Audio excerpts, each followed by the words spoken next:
Welcome, welcome. This is Plato's Pod, Dialogues on the Works of Plato. Today is April 11, 2021. This podcast is audio recording of a live meetup group. We meet through Toronto Philosophy Meetup, Calgary Philosophy Meetup, Online Rebels Meetup. I am Eva Ellis. I will be coordinating this episode, and I would like to now pass the screen or the microphone to James Myers for today's discussion. Hi, James. Good morning, Eva, from this rainy spring morning in Toronto. So how are you? I'm good, thank you, and I'm excited. I would like to ask, what are we discussing about today? Well, thank you. And so we were discussing, or continuing our discussion of Plato's Phaedrus, which we started 2 weeks ago when we looked at the first part that went to 257b. And so today we'll be picking up the remainder of the Phaedrus. You know, we had such a great discussion last time, and it was actually some of the most thoughtful, insightful ideas came forward in the discussion in our last episode, things that I really hadn't thought of before. And I think it really helped to illustrate the power of dialogue and the power of speech, because, really fundamentally, this dialogue of Plato's Phaedrus is really fundamentally about speech and what speech does. And I think, we'll start off today's discussion maybe by looking at the purpose of speech, which is in one of the readings that is posted on the shared drive. Very happy to, have reviewed the recording of the last episode, because some of these ideas are pretty amazing. One of the points made was that the meaning is derived from the use that we make of speech. And so the particular applications that we're talking about, and one of the participants made the comment that meaning is derived in use. And I think that was a very powerful point. Another participant, I think it might have been JK, who's here with us today as well, made the point that the soul is maybe like a public entity. Public is in kind of a shared presence, so what your soul does affects my soul, what my soul does affects your soul. And it's kind of this kind of public presence of the soul, one soul affecting the other. And that kind of analogy to the soul being a public entity, I thought was a pretty powerful analogy to understand, I think, what Plato's trying to talk about when he talks about the soul. The other comment that I thought was really interesting was the idea of a soul as a multifaceted entity. So it has different facets or faces. And, the diagram that I have on my screen background here is a tetrahedron, actually, which is one of the 5 so-called Platonic solids that Plato brought to us in his dialogue, the Timaeus, which we, looked at in past number of episodes. And you can see in this is actually this screen image that I have behind me is actually a tetrahedron in a sphere. And we can see the different facets in a tetrahedron. There's 4 different faces. And this idea that one of the participants brought in the last episode of the soul being a multifaceted entity, I thought was really interesting. And you have to kind of touch the different facets of the soul, because that's one of the things that Plato wrote about in the first part of the Phaedrus, that the soul has these different gradients or different levels of understanding. And that's something that we can certainly pick up on in today's episode. So definitely it was a great discussion last time. We also touched on the idea of general forms of understanding, and that got us into kind of thinking about the difference between a general form and a particular form. And then that led us into thinking about Plato's theory of forms, which I think starts to come through. The more I read this dialogue, the more I see these connections. And certainly, Plato's theory of forms does come through very strongly, I think, especially with this idea of the general forms that we started talking about last time, this general form of understanding. And I think we, part of our discussion last time focused on maybe the general forms being categories of understanding. And then from those categories, we come into specific areas of understanding and deriving meaning. And we had that fascinating discussion last time, too, about translation of languages and translating according to meaning, which was something I learned actually from our discussion. I hadn't realized that translation is made according to meaning. And so, again, demonstrating the power of dialogue and discussion is that, we go into these things not knowing where we're going to come out. And I didn't know that I was going to learn all of those things. And now I've learned them. So very, very pleased and excited to think about today's discussion and the things that we'll learn. So as I said, every time I read Phaedrus, and in fact, every time I read a lot of Plato's dialogues, I get these new areas of meaning and logical connections. And so I've sort of designed, and we can take the discussion wherever we want today. There's no really set agenda, but I've sort of designed, maybe 3 different areas that we could look at, and those are in the readings that are posted on the shared drive for those who access the meetup notice. And so we can look at those specific readings, or we can go wherever people like in our own dialogue today. So that's, I think, the benefit of Plato, is that there's no set agenda, there's no set way or order of doing things. It's really, I think, what we find in our own logical process. So again, welcome to everybody. Welcome especially to our new participants. It's always great to see new people joining us, and whether you're experienced with Plato, or whether this is the first exposure you've had to Plato, I think hopefully there's something here for everybody.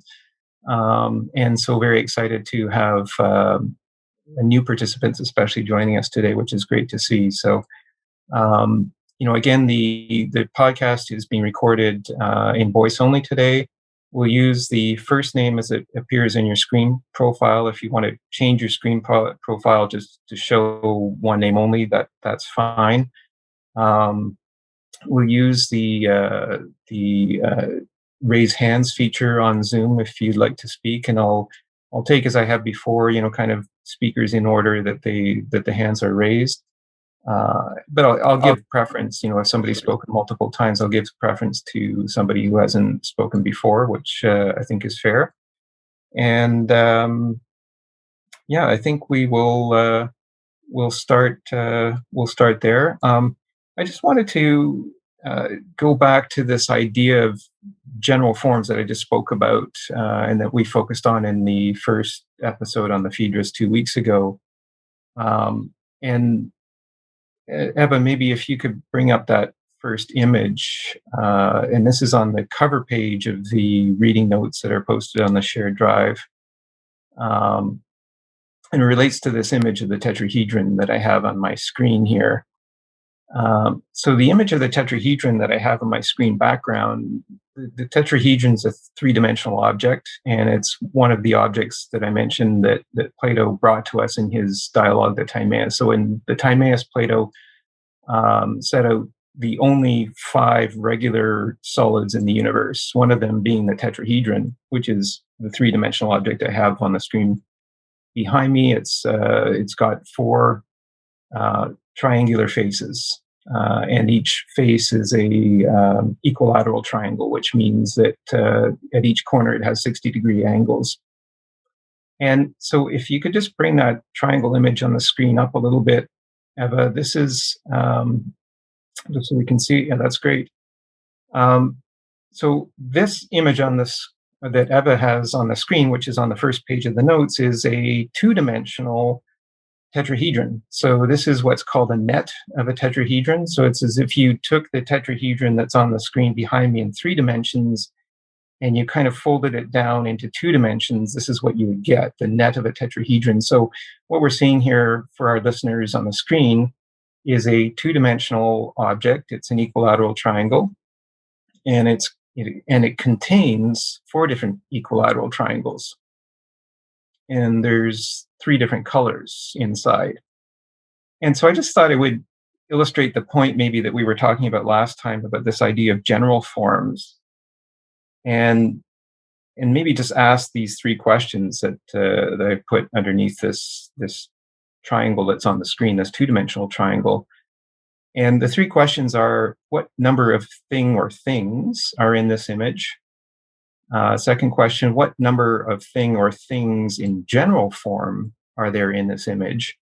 And then the third question is: what number of thing or things in particular form are there in this image? And I just thought I would use this maybe to illustrate maybe one way we can think about Plato's idea of general forms. And so I just wondered if I just thought I would put the question out there.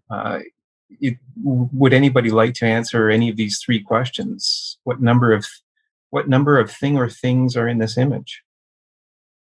And then do you see a difference between general form and particular forms in this image? Joe.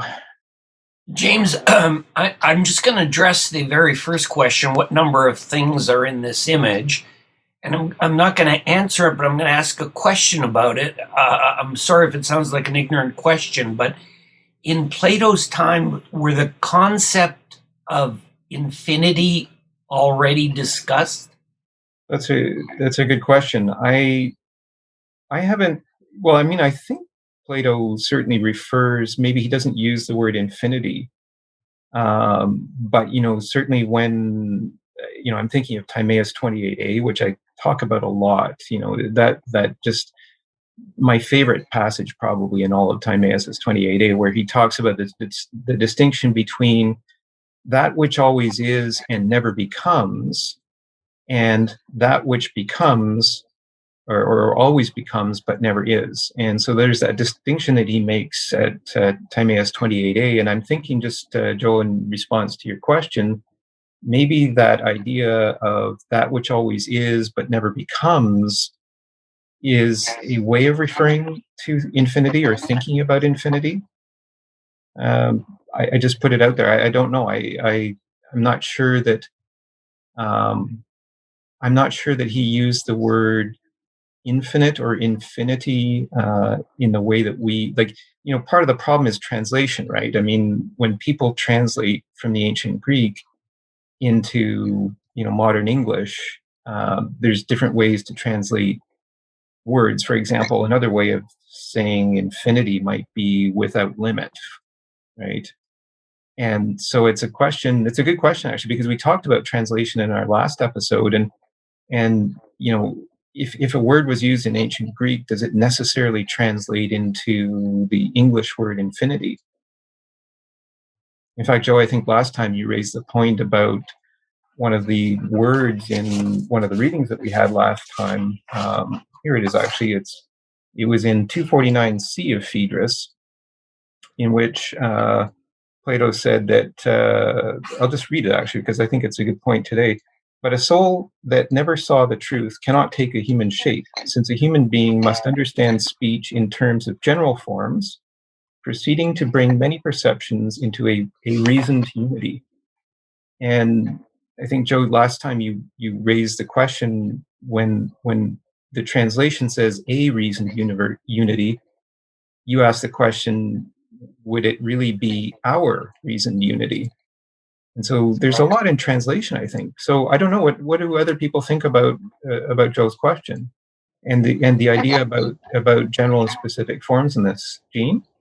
So during Plato's time, was the concept of infinity, this so-called discovered, so-called known? I think it already is framing. The question itself is framing something. It's not a completely open question.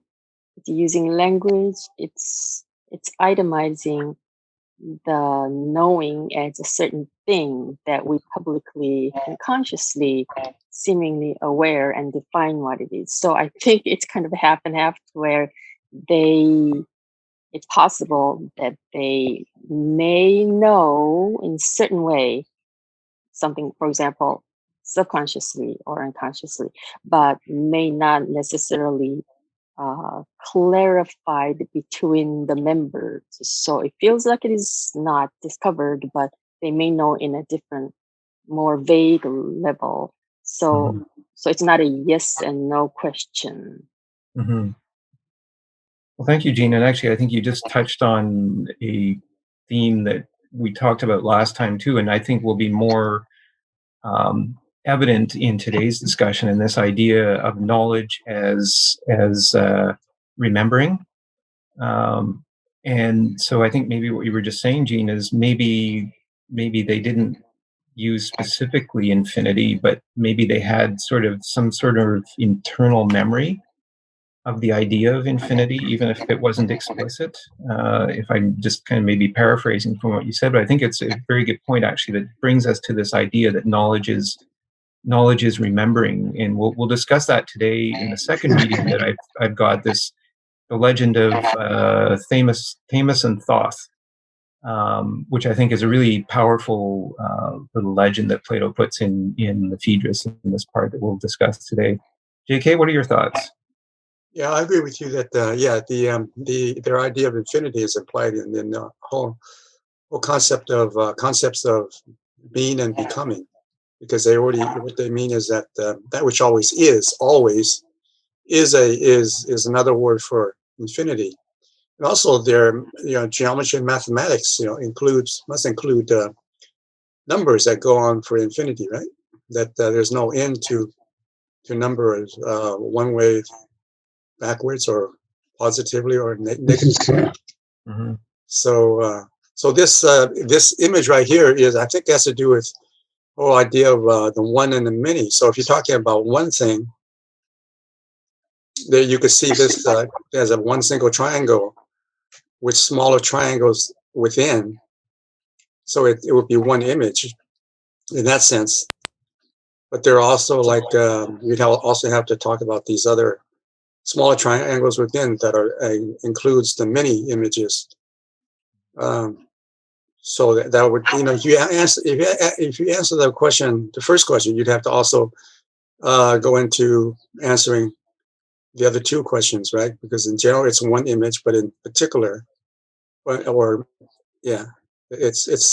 the many and the one and the one and the many. Mm-hmm.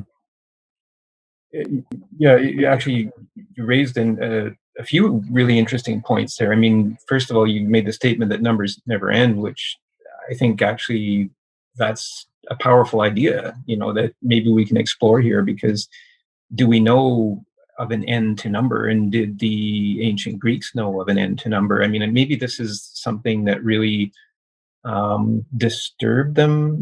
People say that they were disturbed at the idea of irrational numbers or incommensurable numbers. And so maybe that's something that, where that idea that Jean maybe spoke of, that sense of infinity that's in there but couldn't be expressed, and then you see these incommensurable numbers that go on forever and ever and ever. And so you made the point that numbers never end, and I like that. And the one and the many was the other point that you made, and certainly that's one of the central theses of, or questions of Plato's Parmenides, which has been mentioned a few times in our discussions. Is there a distinction between one and many? And so in this image here on the screen, the two-dimensional net of a tetrahedron, as you said, JK, we've got one triangle that encompasses, the other four. We've got different colors, but each of the triangles is the same. So, we've got a mixture of the same and the different here, maybe. And the same and the different, again, one of the themes of the Timaeus, in that dialogue where Plato or the character Timaeus describes the construction of the universe, there was that idea of the same and the different and mixing them together. It's a hard mixture, that they make the point in Timaeus of mixing the same and the different. But maybe I'm wondering if we're seeing that in here, in this, two-dimensional rendering of a three-dimensional tetrahedron that's here on the screen. And so just wondering, again, is there kind of a logical progression in these questions? What number of thing or things are in this image? What number of thing or things in general form are there in this image? Like, could we say generally that there's triangle in this image generally? And then particularly or specifically, could we say that each of these separate triangles has different characteristics? And I think the point here is really, kind of the way we speak about things, maybe. And I think maybe that's what Plato might be trying to demonstrate with Phaedrus. I mean, it's a very powerful idea. How do we speak of things? And how do we get this idea, the general idea across? And then how does each of us form specific ideas?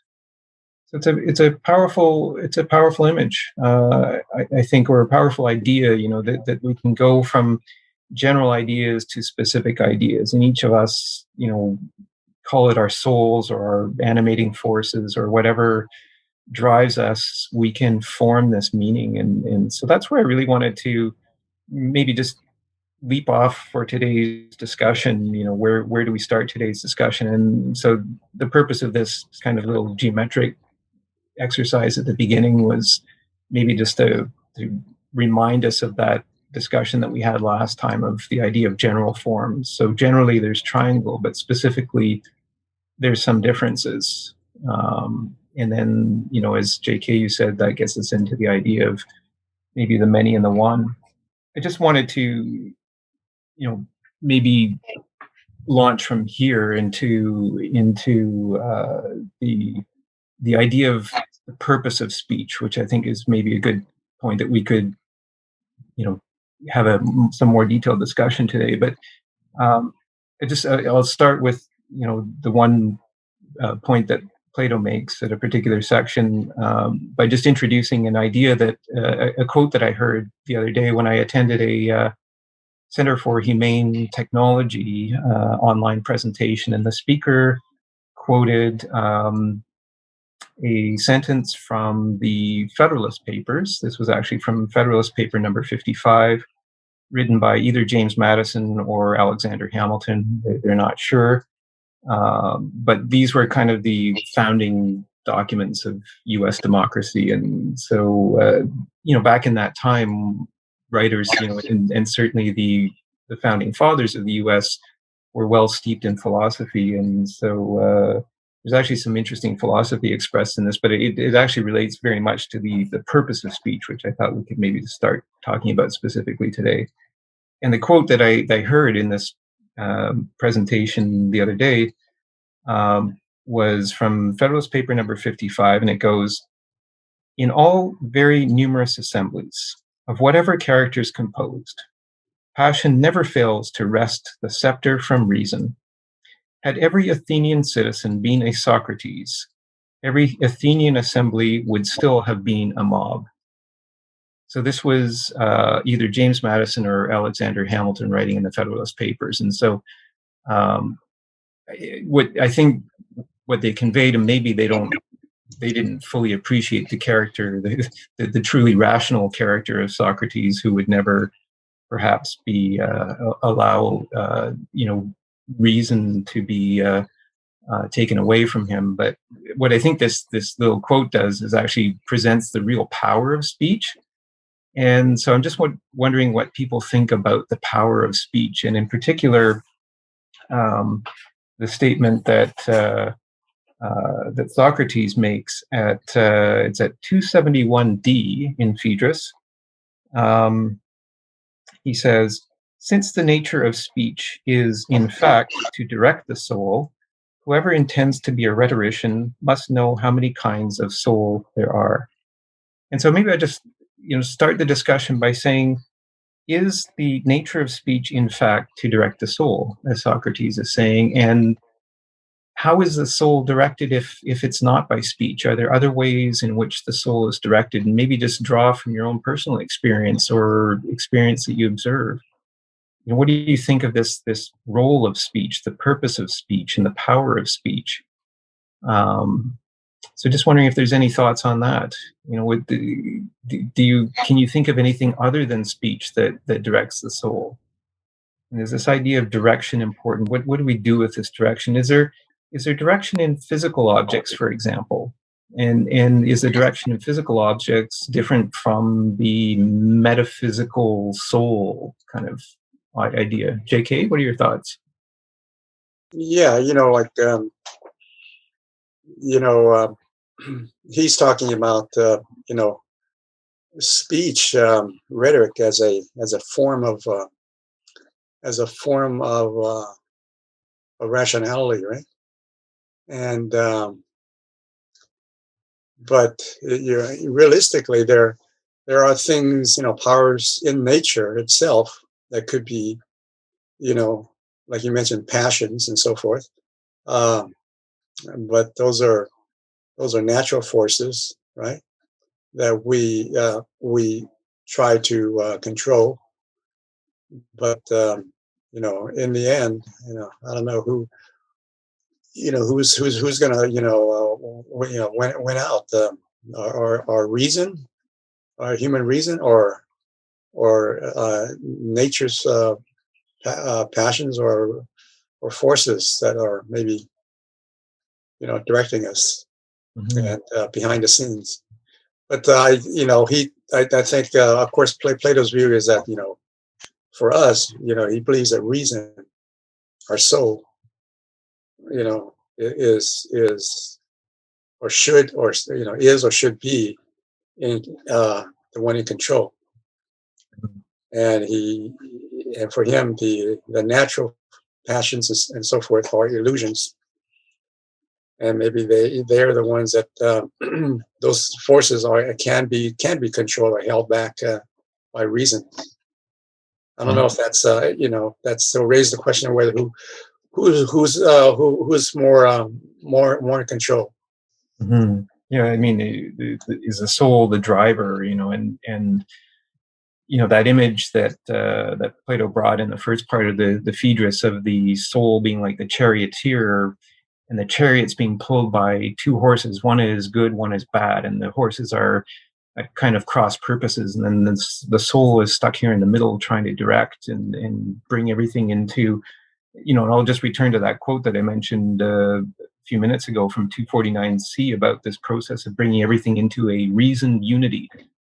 And maybe that's kind of this idea of the soul, is that unifying force that brings all of this outside information into a reasoned unity. And again, looking at this triangle image on the screen, is there a reasoned unity to this image, and does that reason then expand out into the three-dimensional tetrahedron that I have on my screen background? So good ideas. Yeah. Jean, what are your thoughts? Or on speech, I was thinking about power of speech, but also at the same time fallibility of speech. So when I think of speech, I think it does have a dysfunction similar to something that in our psyche, the reason has. So speech is a guiding light. I think reason is a guiding light. So earlier I also mentioned that when it comes to knowledge, there is you introduced the word implicit knowledge versus explicit knowledge. So reason and speech, to me, it seems like it gives us this guiding light to explicit knowledge, which is, as a human being, it's a special gift from God, maybe, and special tool that we have as a human animal. But it's not just, so I can think of speech and reason as some kind of a thoughts in the space, compared to between dots. We, as a human beings, we think of pattern, and so we cannot help but cross the dots, because just dots is meaningless. So we, I think, in a way, automatically just cross dots, and then that's how we build our world view. And we do that with emotion, guide of emotion. So there is a guide of speech and reason, but also there is the other force that is like a two chariots, so to speak. There is a guide of passion and pathos and stuff like that, which we can see and we can point and we can name those reason and dots. But the problem with the passion and the in-betweens is that we just cannot point at it.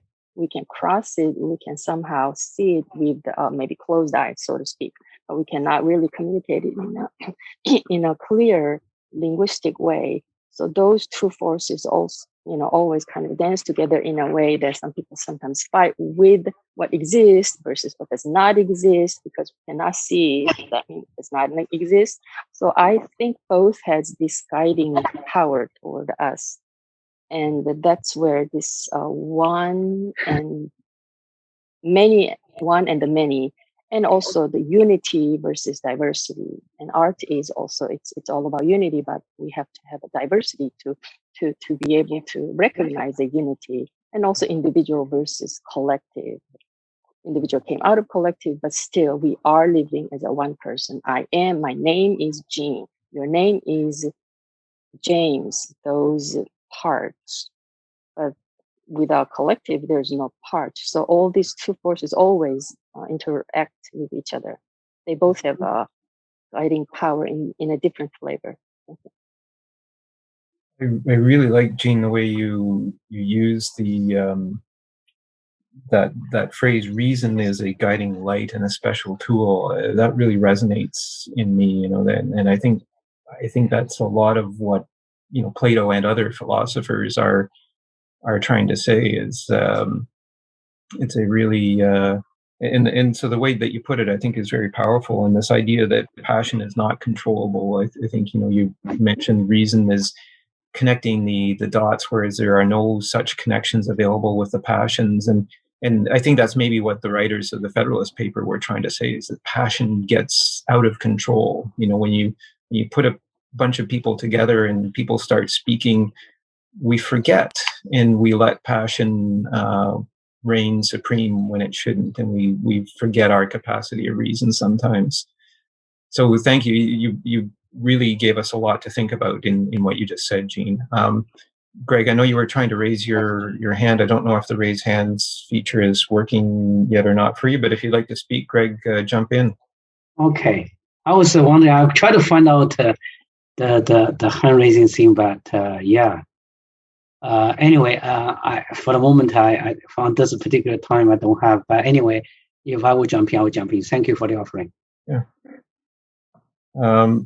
Okay, and then I just I noticed that it's hard for me to follow actually the chat screen as I'm moderating the discussion, but I noticed that James had a point that he posted in the chat screen about dreams maybe guiding the soul, and so maybe we can talk about that in terms of, and maybe other examples of things that may guide the soul as well.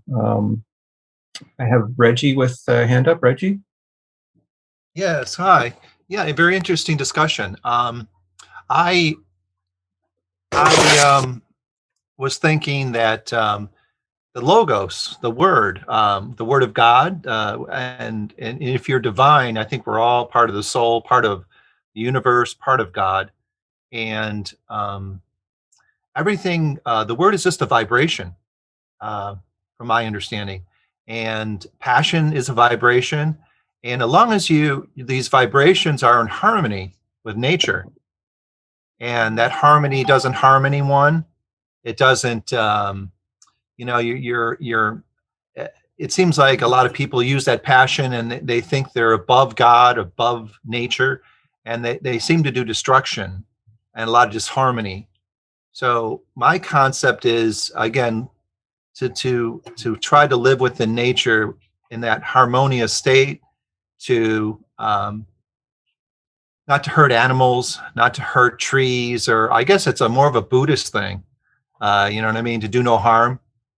So there's a deeper understanding of this, and it's a philosophy of blissfulness, I guess. Because when you think this way, you can give a lot more. Use your passion for constructive things, not to hurt one another. So, just thoughts that came in my mind. Thank you. And they're great thoughts, and thank you, Reggie, for joining us. Welcome. You know, I mean, wow, that vibrations in harmony. I love that. It's and I was just looking actually as you said that there is actually a point in the Phaedrus dialogue in the second part of the reading that we're doing today that actually talks about harmony. I'll put my finger on it and come back to it, because you raised a really important point there, that this idea of harmony and harmonizing things, and maybe that kind of relates a little bit to what Jean just said in terms of connecting the points, right? Like you need to connect, if you're connecting points using some sort of reason, connecting them into a reasoned unity, then reason seems to demand some sort of harmony maybe. And then that gets us back to the question that we started with: what directs us in this process of reasoning? What directs the soul? So, you know, the idea of speech directing the soul, the idea that James mentioned in the chat about maybe dreams directing the soul. You know, is there a difference between dreams and speech? What are dreams based on? Are dreams based on speech? Lots of things that we can explore here. So I've got I've got, well, Joel, I see your hand up. We'll take you first, and then we'll go with JK. Joel? Is this the other Joel or me? You. Okay, good. Yeah. So with the question I had that has to do with language or speech in the form of communication, I'd also like, I want to say, on one hand, our vocabulary and our language is also fundamental for us to communicate, but I'm also wanting to point to so many other different methods of not just communication, but we can understand ourselves and the place in the world through like body language, through art, through instrumental music. I forget what the psychological definition is. How much of communication between one person to another is just, it's nonverbal. It's just through looking in someone's eyes, body language. There's so much about communication that I'd like to think that has nothing to do with language itself. Is so much of it is intuitive, so to speak, right? But I can think of so many different ways of communication without having to say anything in a lot of ways. So, well done. Well, it's a question I think that we should consider here. It may be pretty fundamental to the ideas that Plato's trying to get across in Phaedrus. And maybe if I could put what you said in a little bit of a different light, in understanding what you said about art, being one form of expression, physical expression, artistic expression, written expression, which we'll deal with that Thamus and Theuth legend that Plato puts in the Phaedrus shortly.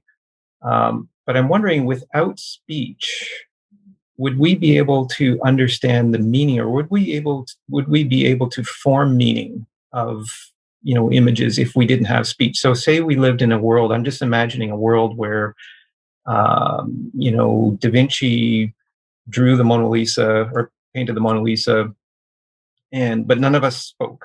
None of us had the capacity of speaking. So this character comes along, name is Da Vinci, paints the Mona Lisa, and we would all look at the Mona Lisa, but we would never be able to speak to each other. And how would we derive any sort of meaning from that? I'm just wondering, it's a bit of a thought experiment, but, is speech, is having this kind of back and forth exchange maybe the only way that we can find meaning? So thoughts on that, based on your own experience and observed experience, what do people think? JK and then Jane. You include mathematics as also a form of speech, or it's maybe or a form of expression, certainly. A form of expression, and maybe we can take we can maybe take it back to the question that Joel asked at the last episode as well. Is there a difference between teaching mathematics and doing mathematics as a science? So I'll just throw that in. But JK, continue. Yeah. So you talked about Da Vinci, and isn't art also a form of expression? Mm-hmm. Of it's a kind of a representation that we rely on, mm-hmm. and then is expressed in a work of art. So language is kind of a kind of representation, isn't it? It's a we rely on certain symbols and to put together these various symbols to express. So yeah. So I wanted to touch on the idea of speech and these kind of representations in terms of a rational understanding of control and building a framework, a system that is that we can rely on for that kind of control. And so basically it's really control of the what is unpredictable in nature itself, and because there are all these forces that are trying to gain control of us, and someone mentioned the dreams, right? Dreams, and that is in the unconscious, and so there are these unconscious forces and symbols and so forth that are there. And so it seems that Plato was maybe right about maybe these kind of forms are already there in us that we just don't know about. But for him, the forms are rational. In our modern day, we have the notion of collective unconscious, in depth psychology of Jung and Joseph Campbell. And so these kinds of, forces from the unconscious, are not necessarily, maybe, I don't know, could they be also rational? There is some rationality to them, but they're mixing with the other, with the passions and so forth that could also, affect us and influence us. So, like the person who's a chariot, it may not be in control, as much control as he thinks he is. But if you believe in rationality, then maybe you can overcome all the forces of nature. And I guess science is going along that path of trying to control everything. So what was it, Guru's notion that you can't have a complete system and be consistent, right? But I mean, I guess we're always trying to, right? Yeah, I like the way that you phrase that, controlling what is unpredictable in nature, and then you ended by talking about Gödel's incompleteness theorems and the idea that there is this incompleteness maybe in the universe, and maybe that's what Gödel's mathematical conclusion led to. And certainly what we know, and I've spoken before about Heisenberg's uncertainty principle, which governs physics, and so physics is inherently unpredictable. And I think we've talked before about how that's actually probably a good thing for us, because otherwise life might be pretty static and predictable, and uninteresting as a result. But so now we have this interesting intersection of rational and irrational, commensurable and incommensurable in our lives. And it's the soul's challenge and maybe joy at the same time of trying to figure all of this out. So in terms of figuring it out, Jane, what do you think? Hi, everybody. Can you hear me? Yes. Okay, perfect. My computer stopped working, so I had to connect via phone. So I just want to be sure that everything's working. Okay, so a lot of great things were said, and I want to address a couple of points that were mentioned. First of all, I think, James, you mentioned this about the individual and society. I recently attended a couple of great meetups, and when I really gave it some thought, I think I came to realize that I can't imagine if we move from the realm of pure theory into trying to imagine what it would look like practically. I can't imagine an individual actually surviving in any way or form without a society. And even if a person was able to, when I say individual, I mean someone who has both a soul and a physical body. So if they were able to survive for a very long time without any other individuals, without any other society, I think that individual would stop being an individual and turn into something else. And that the concept of an individual only has sense, meaning, and definition only within the society. So I would imagine that definitely speech is a very important part of that. It is, I guess, one of the things that makes us human. I mean, animals do communicate as well, and we could technically call it, I guess, a sort of form of speech, but it's definitely not the same thing as a human being. And someone else mentioned, when we communicate with someone, it's definitely not only about the verbal. And if we look into communication theory, there's a ratio of 40 to 60, but I don't remember 40 to 60, one's verbal signs, the other one is nonverbal. So basically we could say half of the things that we're half of the information that we're getting from the person we're speaking to is actually not just speech. It's a lot of the other things. A lot of it is maybe subconscious, maybe it's the tone of the voice, or what the person's doing, how they're sitting, and there's it's a whole lot of things, but speech definitely plays a part in that. And in terms of what directs the soul, I find that the subconscious is a very interesting thing. And I think that's, if we're talking about like Plato and Socrates, for Socrates, I think that was his daemon, I believe it's called, like this thing that would tell him, well, it never told him what to do, but it told him what never to do. And I always interpret that as some form of like subconsciousness that sort of comes on to Socrates, and he sort of decides what not to do based on what he's hearing or seeing in this like spirit type of thing. And like personally in my life, I've realized that a lot of the things come from this sort of unknown source, and these decisions can be totally irrational based on what I know. But if I go with that thing that I got, I usually end up making the best choice, which has been really weird. And it's weird to say, but a lot of the more important decisions I've made based on irrational grounds, and it has turned out better than the ones that I took going against those I don't know if it's like feelings or anything, but like those sort of, I guess, subconscious decisions that come upon me. And I don't view that as something supernatural. I think that there's just especially nowadays, there's so much information, so much stuff going on. There's no way the conscious could ever comprehend all of it. So we have the subconscious, which does a lot of it. It's just that we're maybe not intact with it.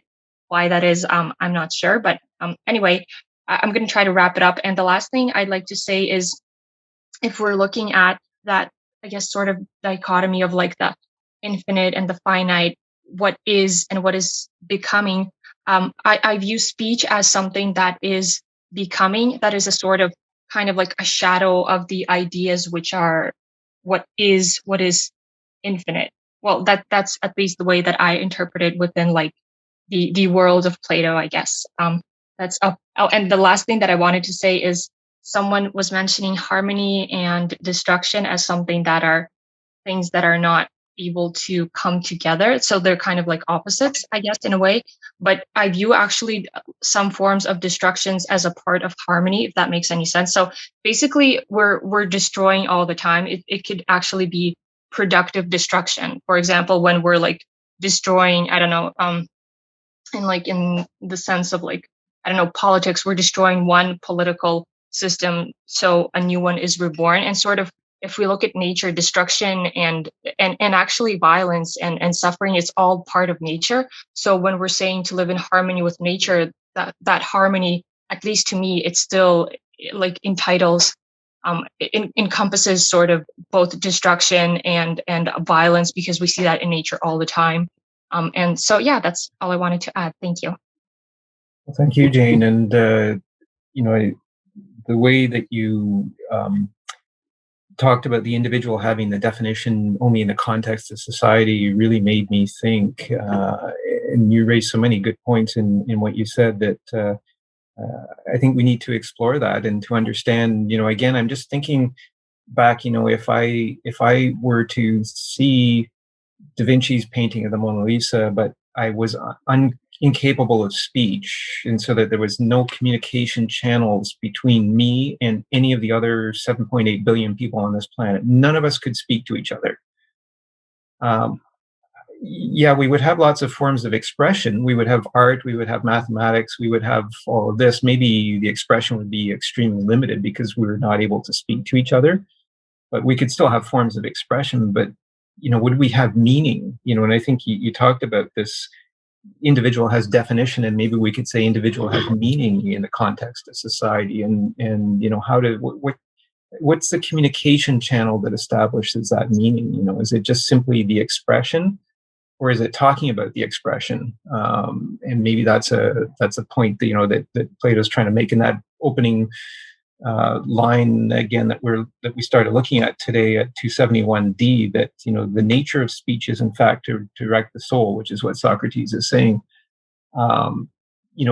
Is it directing with meaning? Maybe is what he's trying to imply here. I don't know. Hey, James. So let's explore that. Yeah. James. Yeah. you have to excuse me. I can't use the raise hand button because Oh, I'm the yeah, by host. all means, Ada. I know we have raised hands, but I Yep. would like to just quickly share on why I work with children. I just wanted to share all these cute triangles that I just made right now. So even not about, we don't even have to start talking about the speech yet, but we are not sure if we see or think the same thing while we are looking at the pictures. So not about the words yet. So these are all triangles and they all look different. And we don't know. I don't know which one you see. And you don't know which ones I see, but they are all different versions of the same shape. So we are not even sure of the shapes that we think we see. So the words are just another thing. I just wanted to bring that. And thank you. Yeah. Hey, Well, James, thank you, Eva, James, can I jump in here? I can't raise the hand neither. Oh, yes. Sorry, Greg. Yeah. So I let's just let's take Greg, and then we've got a few people with their hands up. So, Greg. okay. Lots being said, and I just come back to what Regina was. He pointed out the word logos, and the logos really is I did some tracing back in terms of the epistemology of logos lately, and I can even look into the original text, Greek text for Plato's dialogues, and find that in Plato, the original word, the Greek word for reason was logos. The logos was a reason, but then logos as a word, at the Homer's time, was just a speech. So the very word of a speech and the logos, they are the same word at some point in Greek, but that diverged later on. At Plato's time, the word actually means reason, but at Homer's time, the concept of reason did not exist. Logos was just a speech, and in context, so we talk about. I think that what happened is that logos was remain as a speech in common people, but the philosophers also use logos to mean reason. And the beginning of that was, I think it was Heraclitus. He first, used the logos to mean some kind of word order, and from that point, the order, logic, the reason started to surface, and by the Plato's time, and the philosopher come to use logos as a reason. And I find that if we consider speech as a general thing, that it's because everything goes with speech. Reason is a part of speech too. So there is a kind of a less irrational speech and a more rational speech. The rational speech goes with more sort of logic of things, but the irrational speech is emotional, subconscious, everything in between. So I think when we talk to speech, it encompasses all these elements of irrationality and rationality, and that rationality is naturally embedded in the speech. Mm-hmm. Anyway, I find that the word logos really has a lot of very rich meaning and its history as well. So anyway. Yeah, thank you, Greg. And sorry, the hand raise isn't working for you, but whenever you feel like speaking, Greg, just let me know, and certainly let you in. So we'll.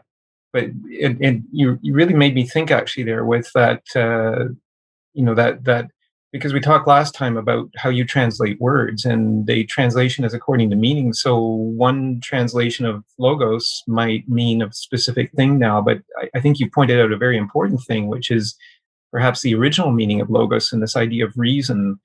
And again, this idea in the first part of Phaedrus of bringing things into a reasoned unity as maybe one of the tasks, one of the challenges, but maybe also one of the joys of the soul. And then thinking also, again, back to Timaeus 28a, is that the way that you comprehend that which always is but never becomes is through a reasoned account. And so maybe it's in finding those reasons that that's really an important part of speech, is to find the reasons. And you made me think, actually, just I don't know what it was something in what you said that made me think of what I've been trying to express for, I think, the past hour or so, is this idea that maybe speech is a two-way communication channel. So maybe this difference between expression, James mentioned in his chat post, about dreams being an expression. Somebody else mentioned about mathematics being a form of expression. Somebody else mentioned art being a form of expression. So we have all of these expressions, but are they one-way expressions? And then is speech a two-way expression channel? And maybe that's a fundamental difference. So I just thought I would throw that out when the thought occurred to me. We'll go to Reggie and then to Joel. Reggie? Yeah, it's very intriguing conversation. I look at it all at a whole, like the logos would be, it's just a word, and a word is obviously is a vibration. But you got to remember, there's languages of imagery, which is dreams, imagery in terms of expressions, language of emotions. I mean, just imagine if we couldn't actually say words, we could still communicate with each other, or deaf people can communicate with each other with sign language. So language of that. And the higher vibrations would be probably language of light. There's information obviously going through like fiber optics, tons of information, and we're communicating with imageries of computer science, the actual screen, and so that's imagery, language of imagery. All this probably, again, you want to, if I were to be screaming here, it would be very disharmonious. But you want all this type of vibrations, this electrical signals that are going around, to be, because if they're not in harmony, because that's my big word today. I don't know why I'm stuck on harmony, but if they're not in harmony, people get repelled, people push off, and basically we're conditioned to be in harmony. And then we are conditioned also to say it's okay to hurt one another, okay to go to war, okay to do whatever we do to animals. And you get into a higher philosophy of thinking in terms of, so we're raised with certain imagery, certain vibration, certain language. It's hard to reevaluate it all once you've been conditioned into this reasoning of, and then once you, big part of this is meditation. You let a lot of this go and rethink it all, which is very difficult in today's world with so much information being projected upon us. And then obviously when we dream, a lot of that is reflected through our dreams, what we see visually. We actually, when we sleep at night and close our eyes, or even meditate, we reflect all that. It's hard to, through the meditation, to let things go like that, to let all this, they call it the monkey mind, or the crazy mind, and to calm it down, to listen to the peaceful things in the world, to listen to the nature, to listen to the trees, to listen, to look at each other, not say anything, and to express that oneness, that happiness, that love that's so missed in this world today. Thank you. Thank you. And I mean, I think actually what you said about, kind of going into the mind and finding, these potentially greater truths leads well into the kind of first reading that I wanted to do today. And that was that legend of Thamus and Theuth, and, being able to establish your own meaning in things, I think is a very important message in this dialogue of Plato's. You mentioned harmony, and here it is right on the screen in front of you. That's the section. So Eva, if you would just drop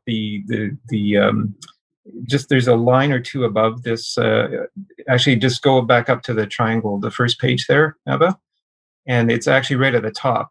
There's the reading actually that mentions harmony, and there it was right on the screen. So maybe I'll just quickly read this. It's from 268 E in Phaedrus, and it's they would react more like a musician confronted by a man who thought he had mastered harmony because he was able to produce the highest and lowest notes on his strings.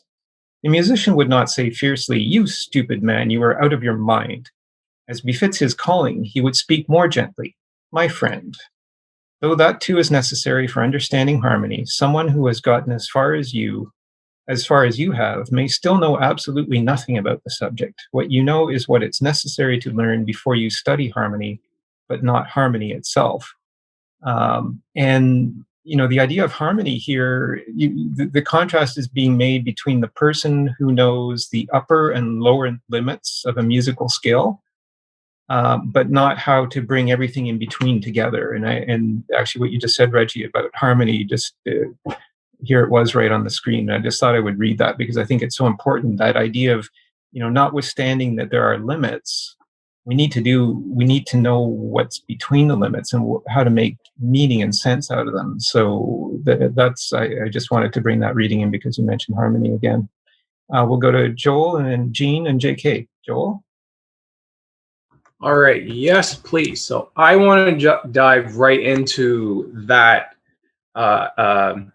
thought experiment, James, you used about the Da Vinci painting, and if everybody was like deaf and mute and couldn't be able to speak whatsoever, would we still be able to derive meaning from a painting? And I would actually like to argue absolutely. Like if I woke up deaf and mute, of course that would be horrible, but I wouldn't take from that, okay, everything else as far as experience goes is meaningless. I would take the further step in saying, if I would render speech completely useless altogether if it wasn't justified through actions.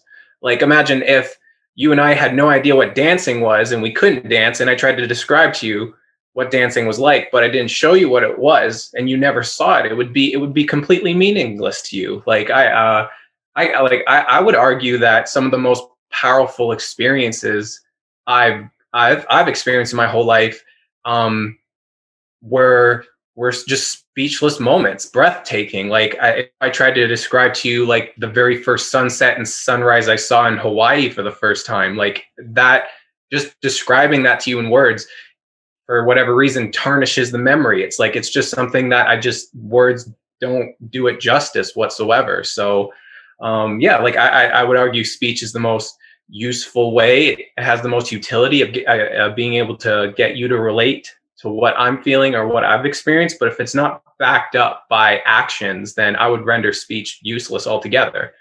There was something else that I wanted to say, but I can't remember it. But yeah, I love the Da Vinci painting part. Yeah. Thank you. And I think it's a thought experiment that we can continue to explore. I mean, I hear what you're saying in terms of, if you didn't speak and you couldn't hear, it doesn't, what I'm not trying to say is that would invalidate the experience, but I think maybe it's the lack of a two-way communication channel that would kind of reduce the experience, maybe. Is that we're not able to trade ideas, for example, on, what's the emotion on her face in that painting and what does it represent and what are all of the possible things that it could represent? Because each one of us, and I think it was Jane who said earlier that each individual is part of the greater whole of society. And it's that being part of that greater whole that maybe renders meaning to the individual. And so, because my experiences in life are very limited, in the context of the experiences of 7.8 billion people on this planet, my experiences are naturally only limited by where I can go and how much I can do during my waking hours. But when we all start trading these experiences through speech and this two-way communication channel, it kind of broadens the depth of the meaning. And so maybe there's something to be said there. I don't know, but let's see what others think. Jean, I see your hand up, and then JK. Jean? Yes, I totally agree with what Joel said, but I want to say add the other half of it, which may sound like I'm totally disagreeing with Joel, but it's just the other half of the story. So going back to Mona Lisa picture, I think without speech, and I'm not talking about just the communication of all sort of forms, and I am talking about human language and human speech. So I'll just use the word speech. Without speech and human interaction of a speech act, I don't think Mona Lisa picture is even possible to begin with. I think because we have a speech, I think the picture and meaning exists, or it is possible, because we're just forged out of the society. So it feels like we have individual, we have self, but I think that it's built out of this sense of self, sense of meaning, sense of what I am, sense of what you mean and what the other person mean. It all, I think it is built entirely, or at least partly, because of the speech, human language and speech. So you are built now. And that's how it can even, we can even talk about this kind of pictures, because going back to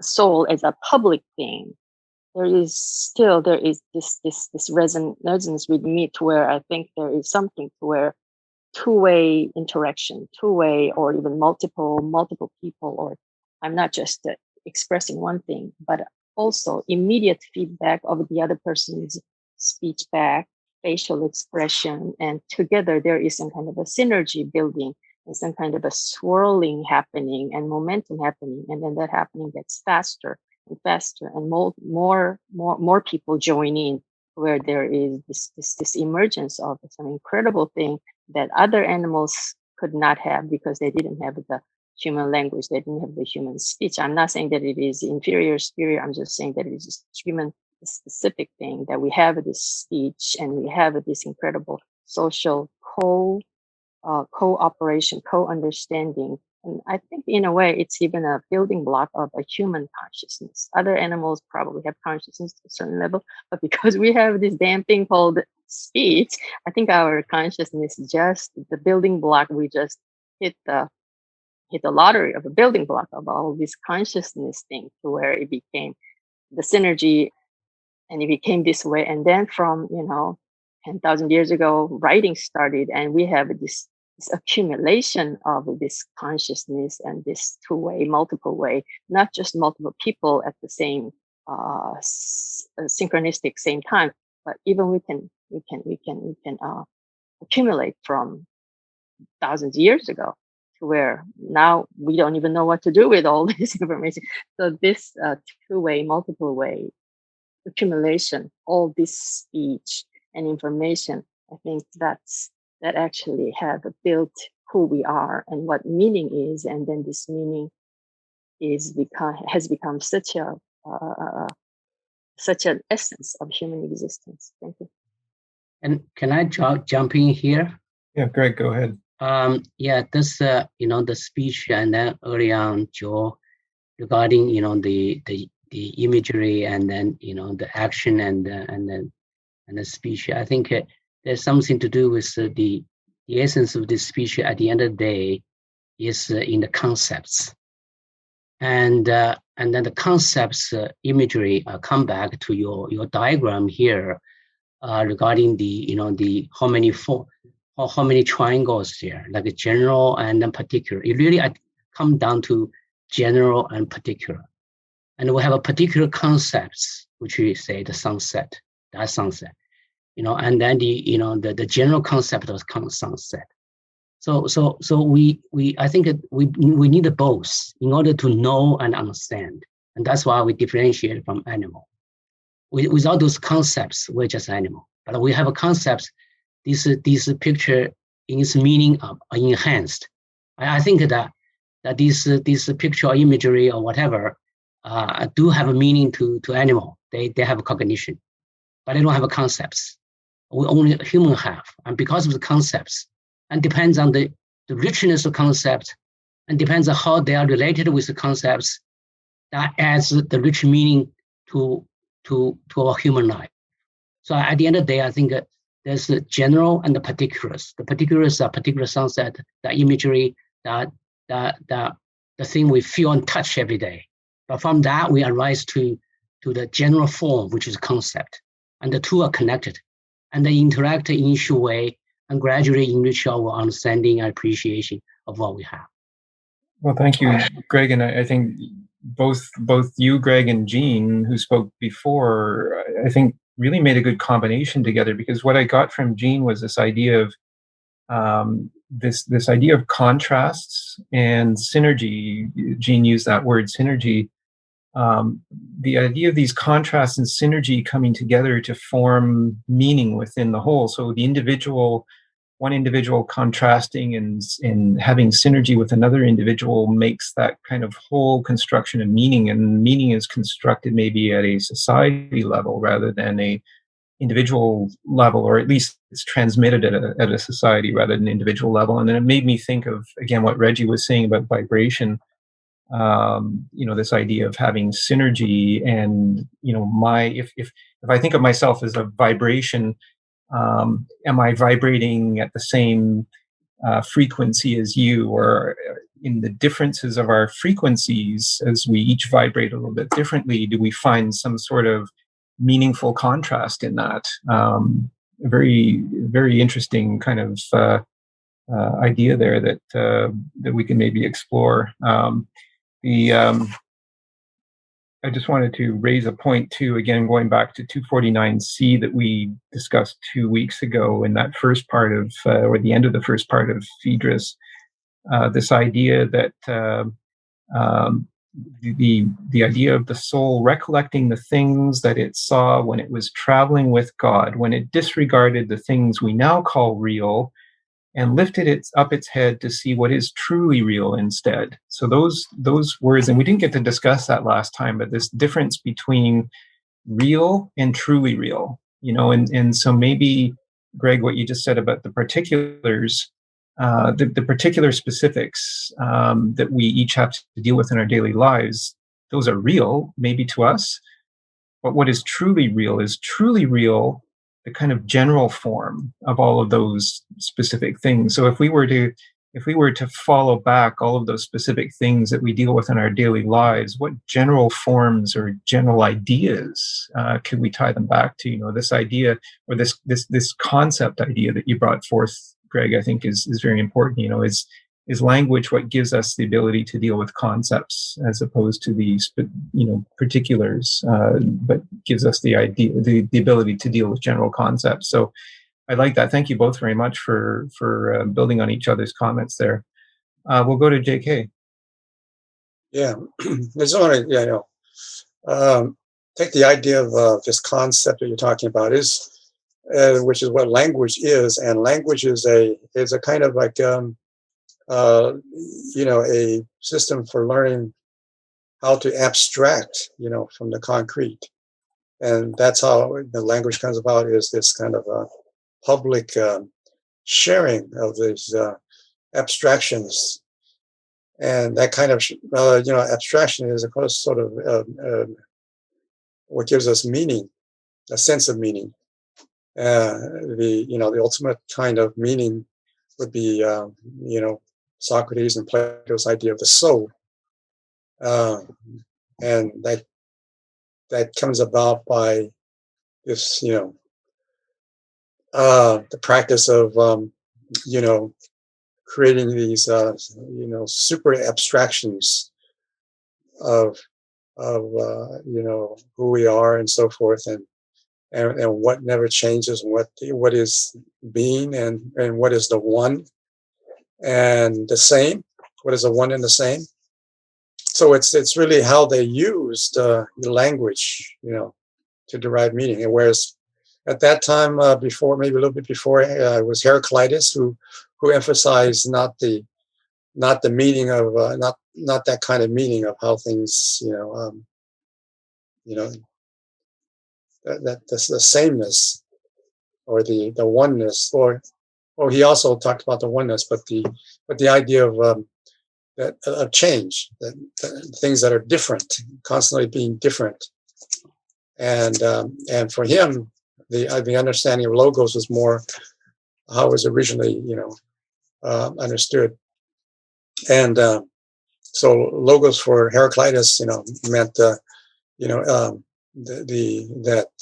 understanding of how things change and they're not the same, and the sense of oneness is the oneness of being and becoming. And so Plato maybe emphasized the idea of the oneness as a being that does not change, the sameness. And for him, that's what meaning is or was, right?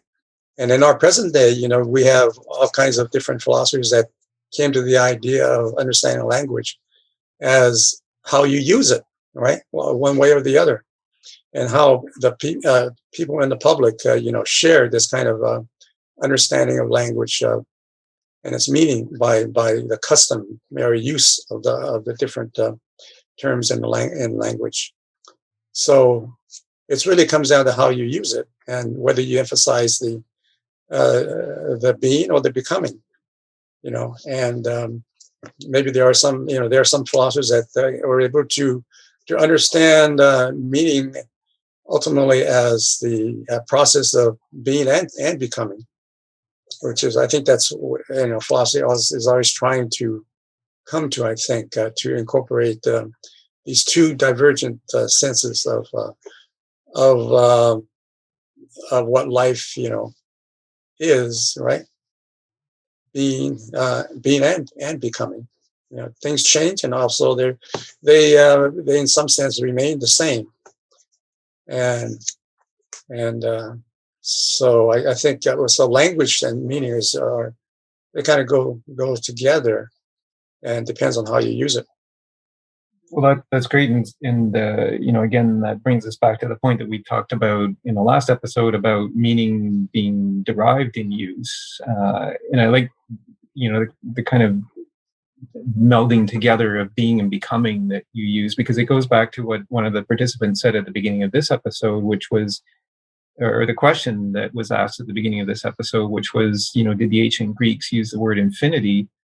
But maybe they used it in the context of being, at least what you just, the way that you just described being as the kind of eternal is. And if I think back again to Timaeus 28a, maybe being is that which always is but never becomes, and that's in contrast to that which always becomes but never is. And so maybe that part about that which always is but never becomes is really equivalent to infinity. James, can I add something here? Yeah. Isn't it about like what we master as group of people, the language and communication? Like a year ago, this online communication was like, look at us, we're all masters on online communication. And we all had to go through with that as the whole world who can use internet at least. So I think that shows a big thing. And because I work with teenagers and children, I'm so curious to see maybe 10 years after now, the kids who were babies who are born this year, how will they see communication? How will they communicate? Many of us, we never met in face. And we know, like Jane, while you were talking about, like, sometimes you feel like what's in you, what was not taught to you, but what is speaking, something speaking in you sounds right, makes more sense than the things that you learn, maybe virtue. And I'm now curious, like, just like we are connecting with in a wireless or like internet connection, I'm wondering, is there a way that our virtues or our souls could be connecting too? And maybe if we master this, could we communicate without any devices? I mean, how can that? How can we use that? And I know it's possible, but just we don't know about it, or we were not trained into it. We're not used to it. So before writing was or publishing was this active or this much used in the past, like people would just memorize the things they heard right away. So I really can't understand that because I never experienced that. But now we are all like online. We are all online people now. We know a lot about that. So I think that's experimental too. And certainly you raised the point about this being kind of a new type of communication channel, Eva. And, a little over a year ago, we were doing these meetings in person. We would each have to travel to a specified location at a specified time. We would go into a room, have to locate a room to hold the event in. And then all of that changed. And then we formed this kind of new communication channel. But we're still using speech, ultimately to understand each other. But, how will this evolve over time? We don't know. But I think you raised a very important point too also, Eva, in terms of the changes over time in the way that we use this two-way speech communication channel and the changes in meaning over time. And it's actually a good segue into the reading that I wanted to do. So maybe Eva, I would just ask you if you could put up the reading that's on the third page. It's labeled Roman numeral 2. And we can, if I would have a volunteer maybe to read this. This is the legend of Thamus and Theuth from 275a to 275b in Phaedrus. And James, could I jump in? Yeah, go ahead, Greg. I think it's connected to the comment that Eva just made. I just got a thought. This change of communication and the internet age, and in light of the thing called memory, and I think indeed it's fascinating that in a way that the variety of ways we can communicate, but also I think very importantly is really this memory thing. I felt that so much information we have, and in the past we tried to rely on our heart memory, but these days we it's not necessary, but not also it's not possible. Not possible that just too much information. Not necessary is that the tools that we have allow us to do that. It's at our fingertip. It's almost like the cell phone and internet. It's our extended memory. It's just a little bit delay. But given what Elon Musk just did, he just made a speech. I think announcement saying that they succeed in direct communication between electronic and the brain, and it's foreseeable in the near future indeed that we not only have that direct essential memory from our whatever we think, whatever we remember, connected to a piece of computer. So everything that happened in the past will be instantly available to the brain. On the one hand, on the other hand, because it's a connected computer, therefore it's connected to all humanity. So there's a public soul is becoming a truly a public soul that how many billion people we have, that all the souls are connected to a single soul to be able to think at the same time. It's amazing. just a thought occurred to me. I love what you just said, Greg, and certainly what you said about the computer, the electronic or the digital technology connecting us all, and whether it's a direct, neural link connection, such as what Elon Musk is looking to establish, or whether it's something else.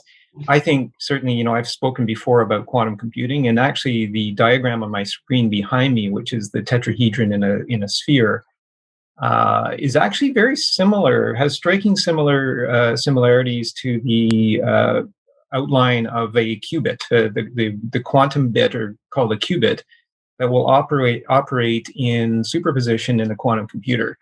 And this is something that I've continued to follow this whole quantum computing development. And certainly when the quantum computer is introduced, there will be a very fast and vast proliferation of information. And it's a question of, is that information, what do we do with that information? What meaning do we make of that information? How do we want to communicate to each other? How do we want to establish that? How do we want to maintain that two-way communication channel when all of this information is coming at us? And it makes me think of our episode on the Meno, where we talked about knowledge having to be tied down. That was a point that Socrates made right at the end, of the Meno when he talked about made the analogy to the statues of Daedalus, and the statues of Daedalus look so lifelike and they could almost run away unless they're tied down, and he equated that to knowledge. So how are we going to tie knowledge down in this kind of emerging reality that we're getting into? And so I just wanted to introduce this reading, and I don't know if I would have a volunteer. I called on Joel before to volunteer, and I don't know if he's up for it. If somebody else would volunteer, just while I wait for somebody to come forward and volunteer, I just wanted to introduce this particular reading with a point that Socrates makes at 263a, right at the end of 263a. And Socrates says, and this is again this idea of the speech directing the soul that we started our discussion today with. So in the next sort of half hour that's remaining, I just wanted to kind of get into this idea of the difference between remembering and reminding, which you touched on, Greg. And so I wanted to introduce it with what Socrates says at 263a. He says, but what happens when we say the word just or the word good? Doesn't each one of us go in a different direction? Don't we differ with one another and even with ourselves? So what is our concept of just and of good, is what he's asking. Now, is this something that is written down somewhere in the universal record? Is there any, single library that we can go to and open a book that says this forever for all times is justice, this forever and all times is goodness? If such a book exists, we haven't found it yet, right? So we continue to argue about the meaning of these things over time. And that relates, I think, to what Eva said about kind of meaning shifting over time. And so I just wanted to, because I think that was a powerful point that Socrates makes at 263a. And it kind of leads into this part about this reading that I've got up here on the screen, or that Eva's got up on the screen, this distinction between remembering and reminding and the soul's inward journey. And it makes me think of the question that Joel G. asked in the last episode. Is there a distinction between a teacher of mathematics and a scientist mathematician? And maybe that there's something in here that I kind of mentioned, I think, in our last episode that may relate to to this distinction between remembering and reminding. And so I'm just wondering if someone would be kind enough to just read these two paragraphs on the legend of Thamus and Theuth. So here we have Thamus is the king of Egypt, and Theuth is the Egyptian god of writing, measuring, and calculation. And so in this legend, Plato's bringing Theuth into the king's presence, and they're having a discussion. And so I'm just wondering if someone would be kind enough to read this for me. Joel, thank you. Now, I tried to eliminate the confusion by using Joe, but you do mean me, do you? I do, yes. Thank you. Okay. Yeah. Okay, 275a to 275b. Now, the king of all Egypt at that time was Thamus, who lived in the great city in the upper region that the Greeks called Egyptian Thebes. Thamus they call Ammon. Theuth came to exhibit his arts to him and urged him to disseminate them to all the Egyptians. Thamus asked him about the usefulness of each art, and while Theuth was explaining it, Thamus praised him for whatever he thought was right in his explanations and criticized him for whatever he thought was wrong. The story goes that Thamus said much to Theuth, both for and against each art, which it would take too long to repeat. But when they came to writing, Theuth said, "O king, here is something that once learned will make the Egyptians wiser and will improve their memory. I have discovered a potion for memory and for wisdom." Thamus, however, replied, "O most expert Theuth, one man can give birth to the elements of an art, but only another can judge how they benefit or harm those who will use them. And now, since you are the father of writing, your affection for it has made you describe its effect as the opposite of what they really are. In fact, it will introduce forgetfulness into the soul of those who learn it. They will not practice using their memory because they will put their trust in writing, which is external and depends on signs that belong to others, instead of trying to remember from the inside completely on their own. You have not discovered a potion for remembering, but for reminding. You provide your students with the appearance of wisdom, but not with its reality.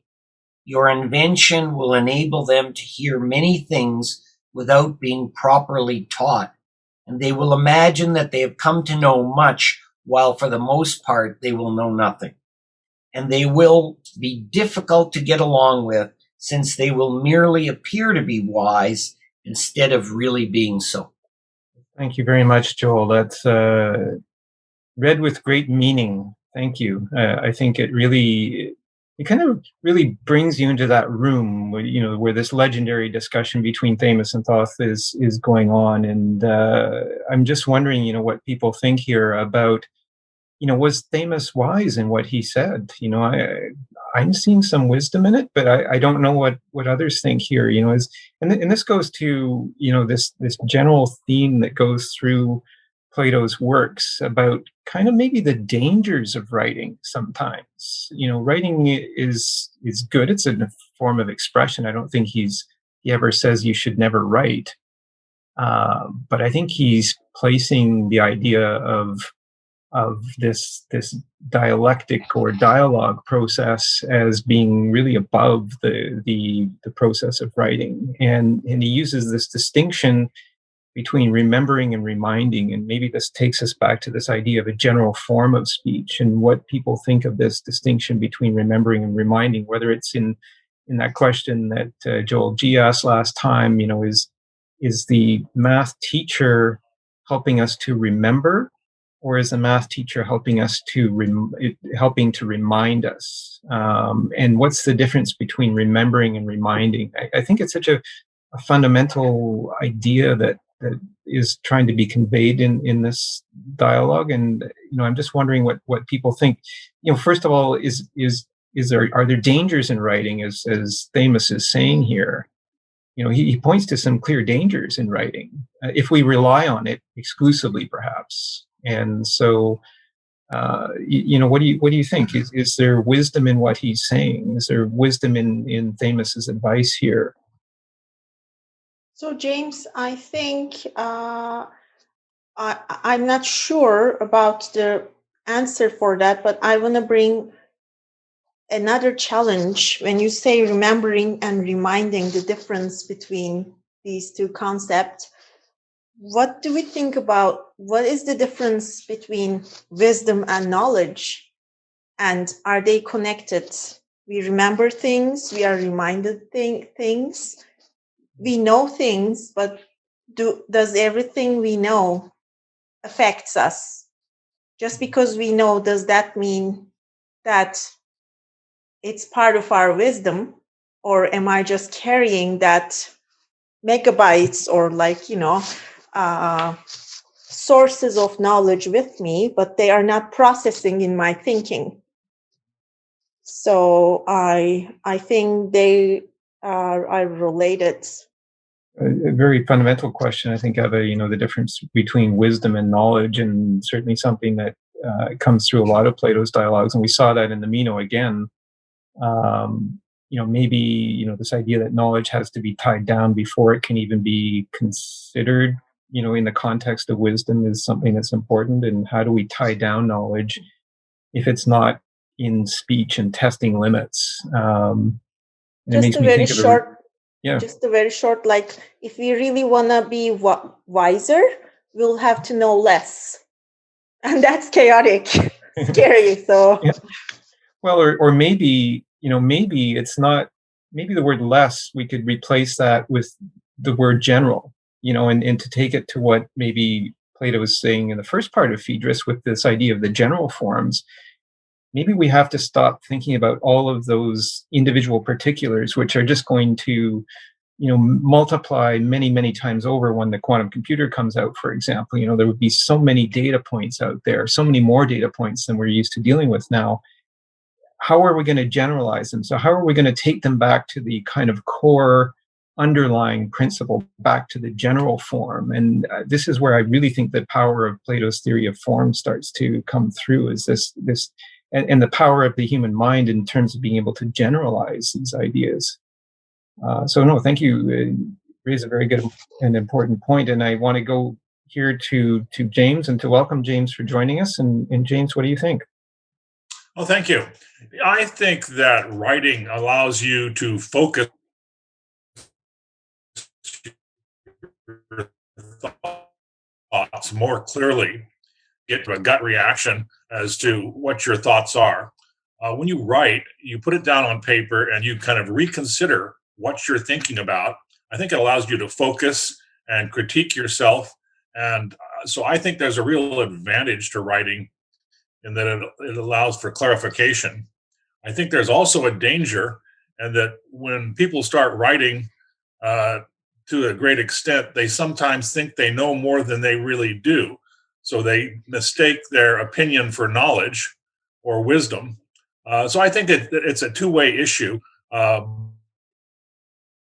both exaggerating your own confidence in what you're thinking, but also clarifying your thoughts at the same way. That's my thought. Yeah. No, I think I'm just writing a note actually on what you said. This idea that writing allows focus, I think, is a very important point. And I like the way you said that, but then also, that risk of generating overconfidence. And I was just thinking about that quote from 263A that I read just before we did that reading, and this idea of just and good.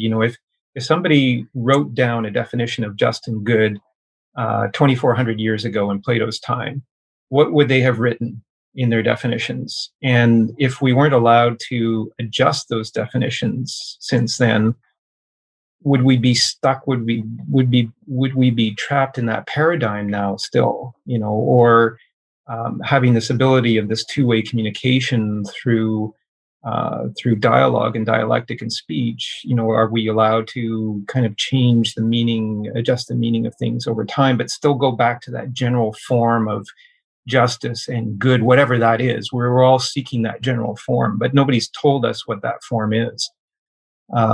So thank you for that. We'll go to, actually, we'll start with Jose, who hasn't spoken before, and then we'll go to Joel and JK. So Jose, welcome.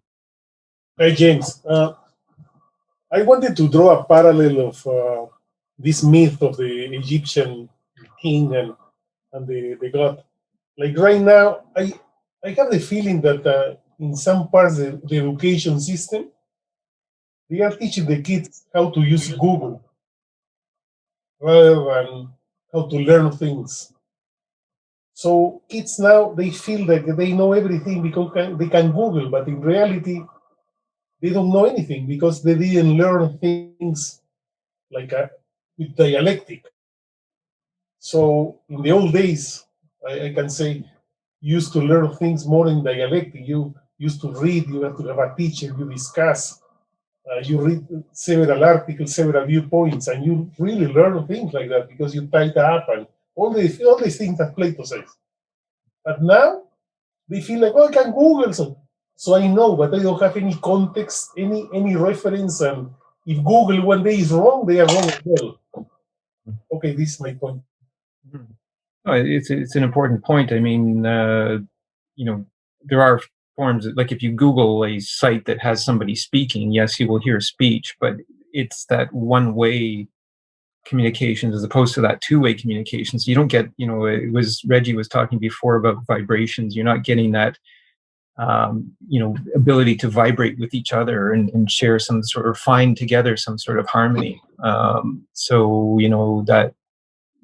we better in speaking? Is it like, that example in the Meno where at the very beginning, Meno says, yeah, I know what virtue is. Virtue is this, that, and the other thing. And then by the end of it, Meno is totally confused, doesn't know what virtue is, because in the process of speaking has discovered what he doesn't know. And maybe that's the important part about speaking, is that we can go into things thinking that we know, but when we speak to others and realize that varying contrasts and we're looking at different limits, maybe we don't know what we think we know. And maybe that's an important thing that we need to discover in this technological age. We'll go to Joel and then JK. So it's not an answer, but it's just a quick joke. Can you remind me real quick, James, what was the question, the job of a teacher to the students? If the teacher was supposed to do one of two things, was it like to remind, or what was the other one? Can you? Well, the contrast in this section that we just read in 275A to 275B is making a contrast between remembering and reminding. And in it, he says, remembering is something that you do internally, whereas reminding is something where you're taking external information and you're reminding people of what the external information says. So remembering comes from within, reminding comes from without. That was the legend of Thamus and Theuth that we just read. Okay, well, I chuckled a little bit when you read that, because I don't have an answer to that yet, but I remember saying to myself, like, it depends on the teacher, right? Because if I can remember back in high school and college, like if like a class I went through in biology or chemistry, you could put a gun to my head an hour after the lecture and I couldn't tell you what I remembered. But if I watched like a great course episode of Sean Carroll, Brian Greene, or Brian Cox about the multi-universe, Roger Penrose's cyclic model, and quarks, I'm like running around trying to like talk about that with somebody, and then my girlfriend would like be like, call James or Eva, like to like bug them about this, right? Like I want to pass that on to somebody else, but it depends on the teacher, right? So yeah, I couldn't, just a quick little joke there. Yeah. Well, thank you. And certainly, the idea that the soul can be forgetful, and believe me, as I age, I realize that that's certainly the case with me. That when we're faced with so much data in the world now, that it is hard to remember all of this, right? And so I think what you just said, Joel, is sometimes that when you remember things or derive meaning internally, it sticks with you longer, and the soul isn't going to forget it. And the forgetful soul is something that Thamus is talking about at 275A to 275B. JK, what do you think? This idea of remembering and reminding seems like the remembering is what you remember within, and it's like that kind of remembering has to do with the collective memories that you have, from yourself, but then, and then correspondingly through writing, as opposed to speech, you are reminded, by the collective without, that's outside of you. And for me, they kind of like, are contrasting at that same time. It's a little bit paradoxical that that's something that you could do, individually in writing, where you focus on your an individual process is derived from a public a method, the language that you learn from the public. But what is also whereas for Plato the process of dialogue and so forth is a process of remembering your collective wisdom from within. Mm-hmm. Yeah, and it makes me think of it's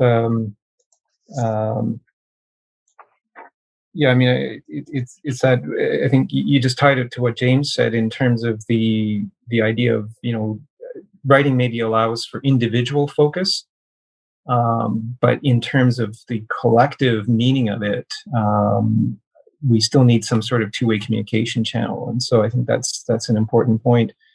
We'll go to Moshe and can I jump in, James, here? Yeah, we'll go to Greg and then Moshe. Okay, thank you. I look at this remembering and reminding thing, the story, and I find it's fascinating from the mindset. At the time that they probably don't have much to remember compared to our days, and probably remembering, and then the language was, they don't have really anything writing. So So the ability to remember and the skill to remember probably is ranked very high, and that's why there's a pre-assumption there. If you anything that it does not help remembering is bad. So there's already prejudgment there.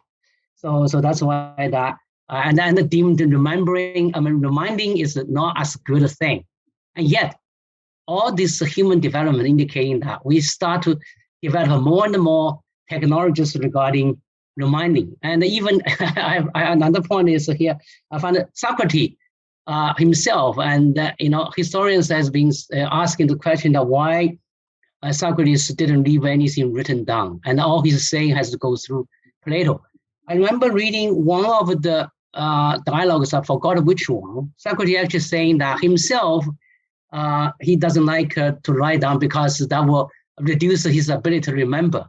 So one of the reasons that Socrates didn't write anything down is he didn't like writing, and he want to just in that way then he will not lose the ability to remembering, and that's why Socrates remember all these stories very well. He throughout this dialogue that everything happened in the history, who was named. He has a great memory, but that's his attitude towards writing. And he has bring to another point is it's interesting that whenever there's a new technology come along, and that's come writing, and there's always resistance, as it's going to be doomed or kind of diminish your current skills. And I remember very well when calculators just come out, and people, you saw these days, kids don't know how to multiplication and division anymore because you use a calculator. And now what? It helps us reduce to learn some of the skills which was essential but not necessary anymore when you have a calculator. And the list is going on and on. And I think new technology does help us in doing something, but the nature of it is it will reduce our natural ability. And it goes back to even to the early days. We rely on hunting and do everything, but once we develop agriculture, we don't know how to hunt. So this progress of technology, new technology, always take away we call it innate ability, and which in a way it's bad individually at the time, but overall from evolution point of view, it's very, very important and great in advance our mind ability, and then comes to the brain, because the brain has a limited ability. If you have to do everything by the brain, then you don't have room left for other things. So in a way that come back to the wisdom and the knowledge. We leave the brain to do the more and the more important things, and then leave the trivial things to be done by technologists. And the computer is another example. Anyway, that's my comment. Thank you. And the point that you made about technology being developed now to remind rather than to help us to remember, I think is an important point that we should consider. We've just got, unfortunately, about 5 minutes left. Maybe we can go, if it's okay with you, Eva, maybe we can go another 5 minutes after. So we'll take about 10 minutes to wrap up here, but we'll go to Moshe. Moshe, welcome. This is a very strange passage, I think. It perplexes me because, earlier in the Phaedrus, we were talking about, how the soul goes into the human body by a process of getting close to the form. And, the souls below the surface, plunging, treading on one another, each striving to be first. And in there, the confusion and perspiration and extremity of effort, they're clawing at each other to get closer to the forms. And it says later, why is it important to get closer to the forms? Because it says it's the proximity to the form in which God abides, and in beholding which he is what he is. So God himself is only God because of his proximity to the forms, which have to be metaphorically higher, or more important. And I want to juxtapose that. Well, there are a couple of other things that I want to juxtapose this with. One is in the what you were describing before, the passage at 263a, but when one speaks of justice and goodness, we part company and are at odds with one another and with ourselves. I'm using the Joette translation. Just before that, Socrates makes the distinction of saying, well, when we speak of iron or silver, we know exactly what we're talking about. And I think that if you take a look at the passage of when we speak of justice and goodness, and instead of talking about justice and goodness, we talk about triangles and circles, we certainly have a clear idea of what triangles and circles are. So there are these concepts that we, in mathematics particularly, that we can be very, that we can be very, have a great deal of knowledge about. I would tie that around with some of the things that Wittgenstein says in the Tractatus about what meaningful language is, but that's another discussion. The thing that's peculiar, if I can wrap this all together, maybe I can't do it, about this idea of reminding and remembering is that the soul knows, the soul that gets into the human being as opposed to a giraffe is one that has gotten close to the forms and already has the knowledge. But it must be reminded of the knowledge, okay? It must recollect the knowledge, okay? And we recollect by being reminded. That's the whole thing about Socrates and the Timaeus, asking those questions that remind him of the things he already knows.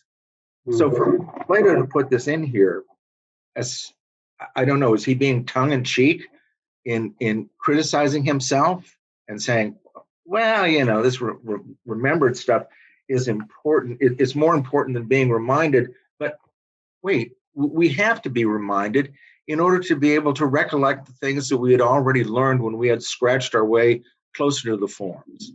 So if you'd comment on that, I'd be tickled. Thank you. And I think it's a good point to kind of wrap up on, because, and unfortunately we won't get, I'd ask Eva, actually, if you just put Eva on the screen, that reading again on the third page, because it relates to something that we won't have time to get to today. And my big aha moment in Phaedrus was at 277C. And we won't get a chance to look at that today, but 277C is on the last page of the reading. But we'll just look at this reading on Thamus and Theuth. And I would just point out what I think is particularly important in here, which also relates to what I just said about 277C. But in this reading of Thamus and Theuth, right near the end, or mostly down in that paragraph, the last paragraph, it says, in fact, writing will introduce forgetfulness into the soul of those who learn it. They will not practice using their memory because they will put their trust in writing, which is external. And then I think the key words here, at least for me, and it says writing is external and depends on signs that belong to others. And to me, as I read this, I'm thinking, okay, so maybe we need to each develop our own signs, our own symbology, the things that have meaning to us based on our life experiences. And to me, this was the most powerful part of this particular section in here, was this idea that we have to develop our own internal symbology to relate these things to. So if the words justice and good, or just and good, are mentioned to me, well, I will relate that to things that happen in my life. I will relate that to things that I have found unjust, and things that I have found not to be good. And so I'll look for my own contrasts and develop my own internal meaning. But I think that's maybe this part of being able to not rely on external symbology, but to develop our own internal symbology as well, that, as Greg said, to keep that mental process going so that we don't default to somebody else's meaning. Because once we default to somebody else's meaning, we lose that maybe kind of ability to have some sort of agency in our own lives. And so I think that's maybe an important point to consider. And I thank you for raising it. I think it's a very key point. And maybe I'll just end by the key words in 277C, which I think relate to this. So this is on the last page, Eva. The next section, it's actually the last paragraph on this last page here. And to me, the key thing in here is what Socrates says. First, you must know, he says in terms of writing, first you must know the truth concerning everything you are speaking or writing about. You must learn how to define each thing in itself. Thing maybe meaning concept in itself. And having defined it, you must know how to divide it into kinds until you reach something indivisible. And I read that, and that to me was the big aha moment. It's taking the particulars that we deal with in our daily lives on which we base our meanings, and it's taking it back to the general, taking some sort of reasoned account, taking that which has become back to that which is, that indivisible is, that eternal, infinite is, something that is indivisible. And if, thinking about mathematics, thinking maybe something that's prime is divisible only by itself and one.